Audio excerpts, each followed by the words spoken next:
The Indian ambassador to Ireland, Mr. Debashish Chakrabarty, has met the Deputy Prime Minister and Foreign Minister Eamon Gilmore. He has also conveyed the deep concern of the Indian government at the tragic death of Savita Halapan Navar and expressed hope that steps will be taken so as to not allow such incidents to recur. The envoy underscored the desire of the Indian government for an independent inquiry to be conducted into the matter and requested to be kept updated about the progress. Foreign Minister Gilmore has indicated that they were sensitive to the impact of the tragedy on public opinion and civil society. He also assured that the inquiry being conducted by the Health Services Executive would be assisted by an independent medical professional.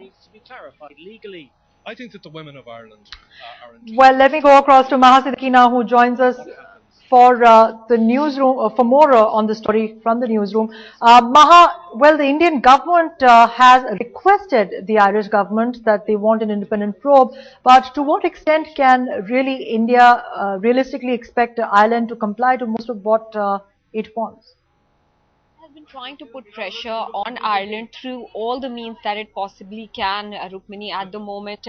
As you know, yesterday the Irish ambassador was summoned in the South Block by Secretary West, Mr. M. Ganapathy, and today we have seen that India's ambassador to Ireland has also met the Deputy Prime Minister in Ireland, apart from the Foreign Minister of Ireland.